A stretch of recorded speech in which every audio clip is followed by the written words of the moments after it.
Hello everyone, welcome back to my channel. So yes, आज मैं आप लोगों के लिए प्रीवियस पेपर लेकर आई हूँ यूपी स्टेट मेडिकल फैकल्टी की तरफ से, जो कि पिछले महीने अक्टूबर 2024 में हुआ था। डिमेल्टी स्टूडेंट्स के लिए फाइनल ईयर जो पेपर हुआ था, पेपर फर्स्ट का, आज उसी के पेपर का प्रीवियस पेपर आज आप लोगों के लिए लेकर आई हूँ। पहला है जो कि एमसीक्यू है और पाँच नंबर के क्वेश्चंस आते हैं और 5 क्वेश्चंस पूछे जाते हैं और हर एक क्वेश्चन एक नंबर का होता है। ओके, सो पहला है proteins can constitutes which of the following. Protein निम्नलिखित में से किसका निर्माण कर सकता है। ठीक है, जैसे मैंने आपको बताया कि आपको एमसीक्यू है तो आपको ऑप्शंस मिलेंगे, A B C D options मिलेगा, आपको इनमें से कोई एक ही करेक्ट बताना है। ए है मसल्स, एंजाइम, हार्मोन्स या फिर ऑल। तो उसका आंसर जो होगा वो होगा ऑल। ठीक है, इसका आंसर करेक्ट होगा। For microscopic examination of fungus sputum pus biopsies are placed in percent KOH। ठीक है, सो ये जो फंगस पोटम पस बायोप्सी है, जो फंगस के माइक्रोस्कोप एग्जामिनेशंस के लिए कितना पर्सन KOHs को रखा जाता है, कितने परसेंट में KOH में रखा जाता है, तो ये 10%, 15%, 20% या फिर 20%। तो इसका आंसर जो सही होगा वो है 10%। ठीक है, anticoagulant sodium fluoride is used for. थक्का रोधी सोडियम फ्लोराइड किसके लिए प्रयोग किया जाता है, तो ये आई थिंक सभी बच्चों को पता होगा। तो इसका आंसर आप लोग ही बताएंगे मेरे कमेंट बॉक्स में। ठीक है, तो मुझे इसका आंसर ज़रूर चाहिए होगा सभी बच्चों से जो मेरा वीडियो देख रहे हैं। सो यस, इसका आंसर आप लोग बताएंगे मुझे कमेंट्स बॉक्स में। ठीक है, calorimeter is based on. Calorimeter किस पर आधारित होता है। सो लैम्बर्ट्स लॉ, बियर का नियम या फिर बियर्स लॉ, या बोथ A एंड B, या नन ऑफ दिस। ठीक है, तो इसका आंसर जो होगा वो होगा सी ऑप्शंस के करेक्ट होगा, बोथ A एंड B। ठीक है, ऑटोक्लेविंग टेम्परेचर इज। तो ऑटोक्लेविंग का जो तापमान है वो कितना होगा। ए है, बी है, सी है, डी, ये ऑप्शंस आपको दिए जाएंगे 4, आपको इसमें से कोई एक ही ऑप्शन बताना होगा। चलिए हम बता देते हैं, इसका आंसर होगा 121 डिग्री सेल्सियस फॉर 50 मिनट्स। ठीक है, एक बार और मैं आपको रिपीट कर दूं बच्चा कि जो एमसीक्यू है वो 5 नंबर का पूछा जाएगा और हर एक क्वेश्चन एक एक नंबर के होंगे। ठीक है, चलिए अब आ जाते हैं choose right and wrong in the following statement. ठीक है, राइट और रॉन्ग स्टेटमेंट आ जाते हैं। इसमें से आपको 5 स्टेटमेंट दिए जाएंगे और हर एक स्टेटमेंट एक एक नंबर का होगा और 5 नंबर का होगा, क्योंकि 5 क्वेश्चंस पूछे जाएंगे तो 5 नंबर का होगा। ओके, 2.1 का है culture for fungus mostly Sabouraud's and dextro agar medium is needed. तो कवक के लिए कल्चर को अधिकतर सेबाउट रोड के डेक्स्ट्रोज अगार माध्यम की आवश्यकता होती है। तो स्टेटमेंट ये बिल्कुल सही है, तो यहाँ पर जो उसका आंसर होगा वो होगा right. Okay, amino acid is a सब यूनिट ऑफ प्रोटीन। जो अमीनो एसिड है वो सब यूनिट ऑफ प्रोटीन है, तो ये भी सही है, राइट है कि अमीनो एसिड जो होती है प्रोटीन होती है, एक सब यूनिट है। ओके, तो ये भी सही आंसर है। 2.3 capillary blood can be taken from finger और हील। कोशिका रक्त उंगली एड़ी से लिया जाता है, तो लिया जाता है। आई होप, मुझे लगता है कि आप सबको ये भी पता होगा, तो प्लीज़ मुझे इसका भी आंसर आपसे ही चाहिए और कमेंट बॉक्स में मुझे कमेंट करके ज़रूर बताइएगा इसका आंसर। ओके, नहीं भी पता होगा तो भी मुझे बता दीजिएगा, मैं कमेंट बॉक्स में आपको आंसर्स का बता दूंगी।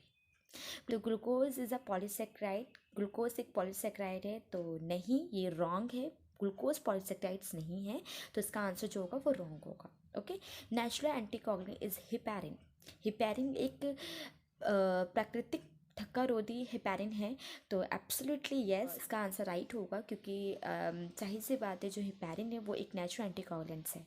ठीक है, मैंने आपको बताया कि हर एक क्वेश्चन एक एक नंबर का होगा और 5 क्वेश्चन पूछे जाएंगे तो वो 5 नंबर के होगा। ओके, नेक्स्ट है फिंदा ब्लैंक्स। फिंदा ब्लैंक्स भी है 5 नंबर के, ये भी फिंदा ब्लैंक्स आते हैं, हर एक क्वेश्चन एक एक नंबर का होगा। सो पहला है small chemical groups on the antigen molecules that can react with antibody call. ठीक है, एंटीजन अणु पर छोटे रासायनिक समूह जो एंटीबॉडी के साथ प्रतिक्रिया कर सकते हैं कहलाते हैं, वो क्या कहलाते हैं, तो वो एपिटोप्स कहलाते हैं। ठीक है, एपिटोप्स कहलाते हैं, इसका आंसर एपिटोप्स होगा। Algae media is used for the culture of dash. Algae media का उपयोग कल्चर के लिए किया जाता है। एल्गी मीडिया का प्रयोग किस कल्चर के लिए किया जाता है, तो इसका आंसर जो करेक्ट होगा वो है माइकोबैक्टीरियम। ठीक है, जो कि ट्यूबरक्लोसिस का ही एक बैक्टीरियम का नाम है जिसके कारण से ट्यूबरक्लोसिस होता है, तो उसका आंसर जो होगा माइकोबैक्टीरियम होगा। Okay, the genome of virus is surrounded by a shell or coat made of proteins called as। विषाणु का जीनोम प्रोटीन से बने खोल या आवरण से घिरा होता है जिसे कहा जाता है कैप्सिड। ओके, इसका आंसर होगा capsid. Acid fast bacteria contains acid in the cell wall. Acid fast bacteria कोश का भित्ति में एसिड होता है, mycolic acid. Okay, Widal test is use for, ठीक है, तो विडाल परीक्षण का उपयोग किसके लिए किया जाता है? तो आई थिंक मुझे लगता है कि ये भी आपको लोग को सबको पता ही होगा, तो मुझे इसका भी आंसर कमेंट बॉक्स में चाहिए, ठीक है। नहीं भी पता होगा तो कोई बात नहीं बच्चे, मैं बता दूंगी इसका आंसर, पर कमेंट्स बॉक्स में कमेंट ज़रूर करिएगा ताकि मुझे भी लगे कि हाँ, जो भी मेरा वीडियो देख रहा है वो यहाँ तक उसने देखा है, ठीक है। सो यस, मुझे भी कुछ मोटिवेशन मिलना चाहिए, तो इसीलिए मैं आप लोगों को यही कह रही हूँ कि इसका आंसर मुझे कमेंट बॉक्स में कमेंट करिएगा, ठीक है। नहीं होगा तो मुझे बता दीजिएगा, मैं कमेंट्स बॉक्स में कमेंट में आपको आंसर बता दूंगी इसका, ठीक है। नेक्स्ट है right shorts notes of any 4 of the following. अब आ जाते हैं शॉर्ट्स नोट्स पे, ठीक है। तो शॉर्ट्स नोट्स पे बेटा 6 क्वेश्चंस आते हैं शॉर्ट्स नोट्स में, जिसमें से आपको करना होता है 4 क्वेश्चंस, ठीक है। हर एक क्वेश्चंस 5-5 नंबर के होते हैं, ठीक है। हर एक क्वेश्चंस 5-5 नंबर के होते हैं, 4 क्वेश्चंस करना होता है, टोटल जो उसका मार्क्स होता है वो 20 नंबर का होता है, ठीक है।